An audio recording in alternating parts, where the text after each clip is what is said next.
अद्भुत जनजातीय संस्कृति को समेटे पूर्वोत्तर भारत के राज्य के प्रणवानंद विद्या मंदिर पश्चिम त्रिपुरा की छात्रा आद्रिता चक्रवर्ती से ऑनलाइन जुड़ रही है तथा परीक्षा के तनाव से मुक्ति हेतु माननीय प्रधानमंत्री जी से अपनी समस्या का समाधान चाहती है।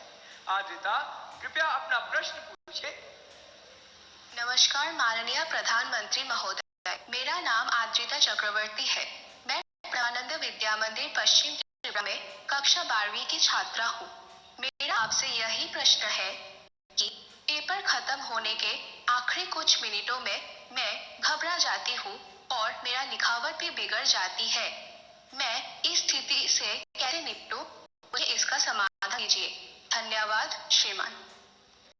आद्रिता, प्राकृतिक संसाधनों से भरपूर दान का कटोरा के रूप में प्रसिद्ध राज्य छत्तीसगढ़ स्थित जवाहर नवोदय विद्यालय करब कांकेर के छात्र शेख तैफुर रहमान ऑनलाइन माध्यम से जुड़ रहे हैं तथा परीक्षा के तनाव से मुक्ति के लिए मार्गदर्शन चाहते हैं। तैफुर रहमान, कृपया अपना प्रश्न पूछिए। प्रधानमंत्री महोदय नमस्कार, मेरा नाम शेख तैफुर रहमान है। मैं पीएम श्री जवाहर नवोदय विद्यालय कांकेर छत्तीसगढ़ का छात्र हूँ। मान्यवर, परीक्षा के दौरान अधिकांश छात्र घबराहट महसूस करते हैं जिसके कारण वे मूर्खतापूर्ण गलतियां कर बैठते हैं, जैसे कि प्रश्नों को सही ढंग से ना पढ़ना आदि। मान्यवर, मेरा आपसे यह प्रश्न है कि इन गलतियों से कैसे बचा जाए। कृपया अपना मार्गदर्शन दें। धन्यवाद। शुक्रिया तैफुर। उड़ीसा आदर्श विद्यालय कटक से हमारे बीच इस सभागार में एक छात्रा राजलक्ष्मी आचार्य मौजूद है। वे प्रधानमंत्री जी से प्रश्न पूछना चाहती हैं। राजलक्ष्मी, कृपया अपना प्रश्न पूछिए। ऑनरेबल प्राइम मिनिस्टर, जय जगन्नाथ। किस तरफ है राजलक्ष्मी? हाँ, जय Jagannath. My name is Rajalakshmi Acharya. I am from Odisha Adarsh Vidyalaya Jokidola Banki Cuttack. Sir, my question is, it is easy to say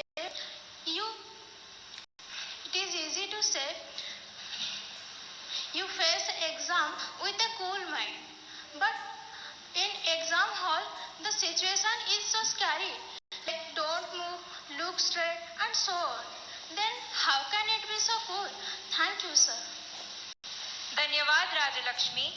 प्रधानमंत्री जी, आद्रिता, तैफुर और राजलक्ष्मी और इनके जैसे अनेक विद्यार्थियों द्वारा परीक्षा पे चर्चा के पिछले सभी संस्करणों में प्राय यह प्रश्न पूछा जाता रहा और अब भी ये प्रश्न कुछ विद्यार्थियों की चिंता का कारण बना हुआ है कि वे परीक्षा के दौरान होने वाले तनाव का सामना कैसे करें। कृपया इनका मार्गदर्शन कीजिए। घूम फिर करके फिर तनाव आ गया। अब इस तनाव से मुक्त कैसे हो? आप देखिए कैसी गलती होती है। कुछ गलतियां यानी रोजमर्रा की हम थोड़ा ऑब्जर्व करें तो पता चलेगा। कुछ गलतियां पेरेंट्स का अति उत्साह कर देता है। कुछ गलतियां स्टूडेंट की अतिशय सिंसियरिटी कर देती है। बस समझता हूं इससे बचा जाए। जैसे मैंने देखा है कि कुछ माँ बाप को लगता है कि आज एग्जाम है तो बेटे को नई पेन ला करके दो, जरा कपड़े अच्छे पहना करके भेजो, तो उसका समय तो उसमें एडजस्ट होने में ही जाता है। शर्ट ठीक है कि नहीं है, यूनिफॉर्म ठीक पहना है कि नहीं पहना है। माँ बाप से मेरा आग्रह है जो पेन उपयोग करता है वही दीजिए आप। या वहां पेन दिखाने थोड़ा जा रहा है वो। और परीक्षा के समय किसी को फुर्सत नहीं, आपका बच्चा नया पहन करके आया, पुराना पहन के आया। तो ये साइकी उनको बाहर आना चाहिए। दूसरा, कुछ ऐसी चीजें खिला करके भेजेंगे तो एग्जाम है ये खा के जाओ, एग्जाम है ये खा के जाओ, तो उसको और मुसीबत होती है जिसका वो कंफर्ट नहीं है। आवश्यकता से अधिक उस दिन खाना, फिर मां कहे अरे तुम्हारा तो एग्जाम सेंटर इतना दूर है, तुम रात आते आते 7 बज जाएगा, ऐसा करो कुछ खा के जाओ, फिर कहेगी कुछ लेके जाओ। उसको वो रेजिस्ट करने लगता है, नहीं मैं नहीं ले जाऊंगा, इस काम हो जाता है, घर से निकलने से पहले हो जाता है। तो ये सभी पेरेंट्स से अपेक्षा है और मेरा सुझाव है कि आप उसको अपनी मस्ती में जीने दीजिए। एग्जाम देने जा रहा है तो उत्साह उमंग के साथ जाए, बस जो उसकी रोजमर्रा की आदत है वैसा ही रहे। स्टूडेंट है, उनका प्रॉब्लम क्या हो, दरवाजे तक किताब छोड़ते नहीं, दरवाजे। आप अचानक इस प्रकार से गए, इवन रेलवे स्टेशन पर भी जाते ना, तो कभी ट्रेन की एंट्री और आपकी एंट्री ऐसा होता है क्या? आप वहां पहले जाते हैं, प्लेटफॉर्म पर खड़े रहते हैं, कहां आपका डिब्बा आएगा उसका अनुमान लगाते हैं, फिर उस जगह पे जाते हैं, फिर सोचते हैं कि पहले कौन सा लगेज अंदर ले जाऊंगा, फिर कौन सा, यानी मन आपका अपने आप को ट्रेन आने से पहले ही सेट करने लग जाता है। वैसे ही आपका जो एग्जामिनेशन हॉल है, हो सकता है वो कोई सुबह से आपके लिए खोल के नहीं रखेंगे, लेकिन 10-15 मिनट पहले तो अलाउ कर ही देते हैं। तो आराम से जैसे ही खुले अंदर पहुंच जाइए और आराम से बैठिए। जरा पुरानी कोई हंसी मजाक की चीजें हैं तो उसको जरा याद कर लीजिए, और दोस्ती बगल में तो एक आध चुटकुला सुना दीजिए, हंसी मजाक में पल 5-10 मिनट बिता दीजिए। कुछ नहीं है जान पाने, कम से कम एक डीप ब्रीथिंग करिए, बहुत गहरा सांस लीजिए, धीरे धीरे 8-10 मिनट खुद के लिए जिए, आप खुद में खो जाइए, एग्जाम से बाहर निकल जाएंगे।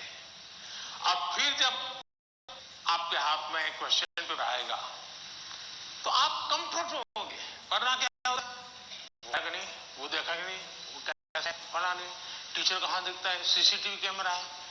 अरे आपका क्या काम है जी, सीसीटीवी कैमरा किसी भी कोने पर पड़ा है, तेरा क्या लेना दे रहा है जी।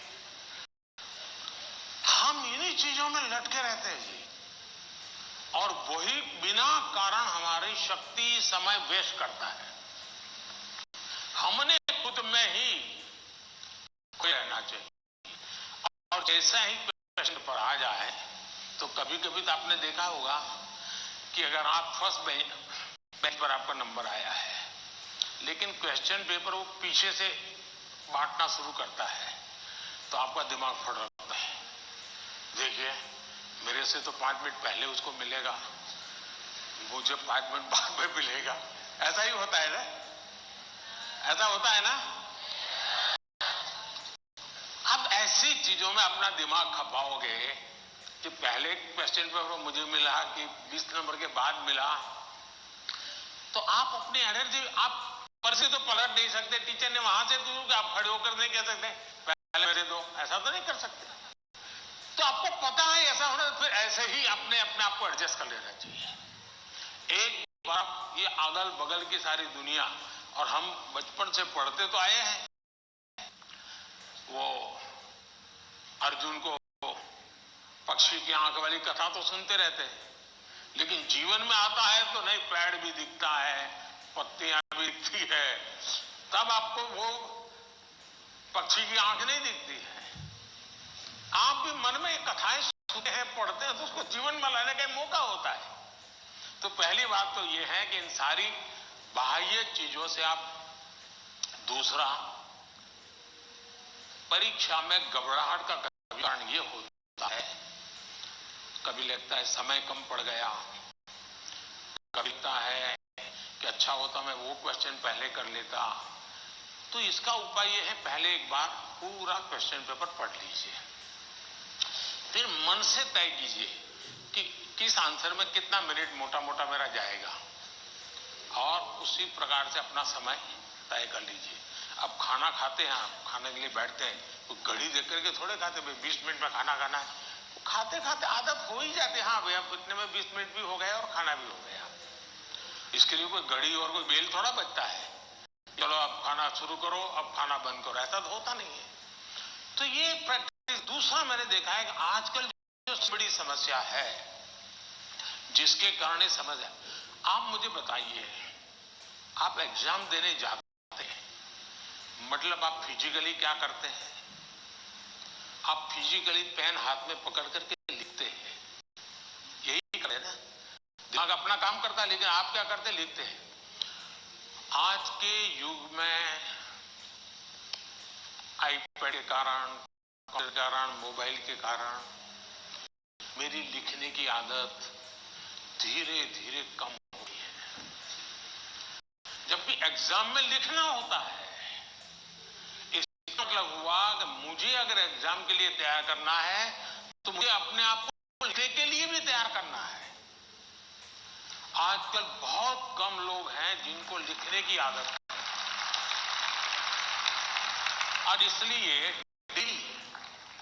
जितना समय आप अपने पठन पाठन में लगाते हैं स्कूल के बाद, उसका मिनिमम 50% टाइम आप खुद अपनी नोटबुक के अंदर कुछ न कुछ लिखेंगे, हो सके तो लिखेंगे, और 3-4 बार खुद का लिखा हुआ पढ़ेंगे और खुद का लिखा हुआ करेक्ट करेंगे। तो आपका जो इंप्रूवमेंट होगा किसी की मदद बिना इतना बढ़िया हो जाएगा कि आपको बाद में लिखने की आदत हो जाएगी। तो कितने पेज पे लिखना, इतना लिखने में कितना समय जाता है, ये आपकी मास्टरी हो जाएगी। कभी कभी मन से विषय आपको लगता है ये तो मुझे आता है। जैसे आप मान लीजिए कोई बड़ा प्रसिद्ध कोई गाना सुन रहे हैं, गाना बज रहा है, तो आपको लगता है ये गाना तो मुझे आता है क्योंकि आपने बहुत बार सुना है। लेकिन एक बार गाना कागज पे लिखो ना, वो गाना आता है क्या, तो पता चलेगा नहीं यार, सुनते समय जो मेरा कॉन्फिडेंस था, मुझे अच्छा लगता था और आता था, हकीकत में मुझे आता नहीं था। मुझे वहां से प्रॉम्प्टिंग होती थी, इसलिए मुझे याद आ जाती थी। उसमें भी परफेक्ट समझ में की जब बात आएगी तो मैं पीछे रह जाऊंगा। मेरी आज की पीढ़ी के साथियों से बहुत मेरा आग्रह है कि कृपा करके आपकी एग्जाम में एक बड़ी चैलेंज होती है लिखना। कितना याद रहा, सही रहा, गलत रहा, सही लिखते हैं, गलत लिखते, तो वो तो बात का विषय है। आप अपना ध्यान प्रैक्टिस में इस पर कीजिए। अगर ऐसी कुछ चीजों पर ध्यान केंद्रित करेंगे, मुझे पक्का विश्वास है कि एग्जाम हॉल में बैठने के बाद जो अनकंफर्ट या प्रेशर फील करते हैं वो आपको लगेगा ही नहीं, क्योंकि आप आदि आपको तैरना आता है तो पानी में जाने से डर नहीं लगता है आपको, क्योंकि आप तैरना जानते हैं। आपने किताबों में तैरना ऐसे होता है और आप सोचते हैं हाँ मैंने तो पढ़ा था भाई, हाथ पहले ऐसे करते, फिर दूसरा हाथ, फिर तीसरा हाथ, फिर चौथा, तो फिर आपको लगता है हाँ पहले हाथ पहले पैर, दिमाग से खप कर लिया, अंदर जाते ही फिर मुसीबत शुरू हो जाती है। लेकिन जिसने पानी प्रैक्टिस शुरू कर दी, कितना ही गहरा पानी क्यों हो, उसको भरोसा होता है मैं पार कर जाऊंगा। और इसलिए प्रैक्टिस बहुत आवश्यक है, लिखने की प्रैक्टिस बहुत आवश्यक है। और लिखना जितना होगा शार्पनेस ज्यादा आएगी, आपके विचारों में भी शार्पनेस आएगी। और अपनी लिखी हुई चीज को 3 बार 4 बार पढ़ के खुद करेक्ट कीजिए। जितना ज्यादा खुद करेक्ट करोगे, आपकी उस पर बहुत ज्यादा आएगी, तो आपको अंदर बैठ करके कोई प्रॉब्लम नहीं होगा। दूसरा, अगल बगल में वो बड़ी स्पीड से लिखा है, मैं तो तीसरे क्वेश्चन पे अड़ा हुआ हूं, वो तो 7वें पर चला गया। दिमाग इसमें मत खपाइए बाबा, वो 7 में पहुंचे, 9 में पहुंचे, करे न करे, वो पता नहीं, वो सिनेमा की स्टोरी लिखता होगा। तुम अपने पर भरोसा करो, तुम अपने पर भरोसा करो। अगल बगल में कौन क्या करता है छोड़ो। जितना ज्यादा अपने आप पर फोकस करोगे, उतना ही ज्यादा आपका क्वेश्चन पेपर पर फोकस होगा। जितना ज्यादा क्वेश्चन पेपर पर फोकस होगा, इतना ही आपके आंसर के एक एक शब्द पर हो जाएगा और अल्टीमेटली आपको परिणाम उचित मिल जाएगा। धन्यवाद।